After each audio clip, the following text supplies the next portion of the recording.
जनशयनं पद्मनाभं सुरेशं विश्वाधारं गगनसदृशं मेघवर्णं शुभांगं लक्ष्मीकान्तं कमलनयनं योगमृगानगम्यं वन्दे विष्णु भवहरणं सर्वलोकैकनाथं। बोली विष्णु भगवान की जय। श्री युधिष्ठिर बोले कि हे जनार्दन, अब आप अधिक मास के कृष्ण पक्ष के एकादशी का नाम तथा उसके व्रत की विधि बतलाइए। श्री कृष्ण भगवान जी बोले कि हे राजन, इस एकादशी का नाम परमा है। इसके व्रत से समस्त पाप नष्ट होकर इस लोक में तथा परलोक में मुक्ति मिलती है। इसका व्रत पूर्वोक्त विधि से करना चाहिए और भगवान नरोत्तम की धूप दीप नैवेद्य फूल आदि से पूजा करनी चाहिए। इस एकादशी के विषय की एक मनोहर कथा जो कि महर्षियों के साथ काम्पिल्य नगरी में हुई थी, कहता हूँ, आप ध्यानपूर्वक श्रवण कीजिए। काम्पिल्य नगर में सुमेधा नाम का एक ब्राह्मण रहता था। उसकी पवित्रता नाम की स्त्री अत्यंत पवित्र तथा पतिव्रता थी। वह किसी पूर्व जन्म के कारण अत्यंत दारिद्र थी। उसे भिक्षा मांगने पर भिक्षा नहीं मिलती थी। वह सदैव वस्त्रों से रहित होते हुए भी अपने पति की सेवा करती थी। वह अतिथि को अन्न देकर स्वयं भूखी रहती थी और पति से कभी किसी वस्तु के लिए नहीं कहती थी। जब सुमेधा ने अपनी स्त्री को अत्यंत दुर्लभ देखा तो बोला, हे प्रिय, जब मैं धनवानों से धन मांगता हूँ तो वह कुछ मुझे नहीं देते। गृहस्थी केवल धन से चलती है। अब मैं क्या करूँ? इसलिए यदि तुम्हारी राय हो तो मैं प्रदेश में जाकर उद्यम करूँ, मेहनत करूँ।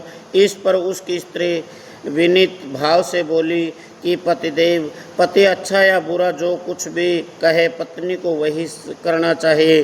पूर्व जन्म में जो मनुष्य विद्या और भूमि दान करते हैं उन्हें ही इस जन्म में विद्या और भूमि मिलती है। यदि कोई मनुष्य दान नहीं करता तो भगवान उसे केवल अन्न ही देते हैं। मैं आपका वियोग नहीं सह सकती। पति रहित स्त्री ही संसार में माता पिता भ्राता ससुर तथा संबंधी आदि निंदा करते हैं। इसलिए आपको इस स्थान पर रहना चाहिए। एक समय कौंड्य ऋषि मुनि उस जगह से आए और उनको आते देखकर सुमेधा स्त्री ने प्रणाम किया और बोले, हे ऋषिवर, हम आज धन्य हैं। आज हमारा जीवन आपके दर्शन से सफल हुआ। उन्होंने उसको आसन पर भोजन दिया।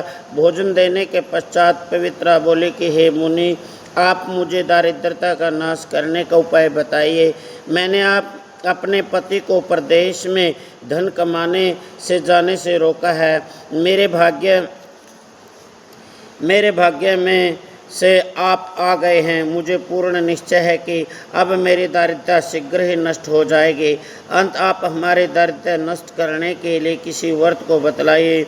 इस पर कौंड्य ऋषि मुनि बोले कि मल मास के कृष्ण पक्ष की परमा एकादशी के व्रत से समस्त पाप दुख और दारिद्र्य आदि नष्ट हो जाते हैं। जो मनुष्य इसका व्रत करता है वह धनवान हो जाता है। इस व्रत में नाच गाना आदि सहित रात्रि जागरण करना चाहिए। कुबेर को महादेव जी ने इसी व्रत के करने से धनाधिपति बना दिया। इसी व्रत के प्रभाव से सत्यवादी हरिश्चंद्र को पुत्र स्त्री और राज्य प्राप्त हुआ। उन मनुष्य ने इनको एकादशी के व्रत को समस्त विधि कह सुनाई। वह मुनि फिर बोले कि ब्राह्मण जी, पंचरात्रि व्रत इसमें भी अधिक उत्तम है। परमा एकादशी के दिन प्रातःकाल नित्य से निवृत्त होकर विधि पूर्वक पंचरात्रि व्रत आरंभ करना चाहिए। जो मनुष्य 5 दिन तक निर्जला व्रत करते हैं वे अपने माता पिता और स्त्री सहित सर्वलोक को जाते हैं। जो 5 दिन तक संध्या को भोजन करते हैं वे स्वर्ग को जाते हैं। जो मनुष्य स्नान करके 5 दिन तक ब्राह्मणों को भोजन कराते हैं, उन्हें समस्त संसार को भोजन कराने का फल मिलता है। इस व्रत में जो घोड़े का दान करते हैं, उन्हें तीनों लोक दान करने का फल मिलता है। जो मनुष्य उत्तम ब्राह्मण को तिल सहित दान करते हैं, वे तिल की संख्या के बराबर विष्णु लोक में रहते हैं। और जो 5 दिन तक ब्रह्मचर्य पूर्वक रहते हैं, वे देवांगनाओं के साथ स्वर्ग में भोग करते हैं। हे पवित्र, तुम अपने पति के साथ इसी व्रत को करो, उससे तुम्हें सिद्धि प्राप्त होगी और अंत में स्वर्ग को जाएगी। कौंडिन्य ऋषि मुनि के कहे अनुसार उन्होंने परमा एकादशी का 5 दिन तक व्रत किया। व्रत समाप्त होने पर उसने देखा कि राजकुमार उसके सामने खड़े हैं। राजकुमार ने एक उत्तम गृह जो कि सब वस्तुओं को से सजा हुआ था रहने के लिए दिया। राजकुमार उसको 1 ग्राम देकर अपने महल को चले गए। दोनों इस व्रत के प्रभाव से इस लोक में अत्यंत सुख भोग कर अंत में स्वर्गलोक को चले गए। श्री कृष्ण भगवान जी बोले कि हे राजन, जो मनुष्य परमा एकादशी का व्रत करता है, उसे समस्त तीर्थों, दानों आदि का फल मिलता है। जिस प्रकार संसार में 2 पैर वालों में ब्राह्मण, 4 पैर वालों में गऊ, 2 देवताओं में इंद्रराज श्रेष्ठ है, उसी प्रकार महीनों में लोंद मास का उत्तम व्रत है। इस महीने में पंचरात्रि अत्यंत पुण्य देने वाली है। इस महीने में पद्मनी और परमा एकादशी भी श्रेष्ठ है।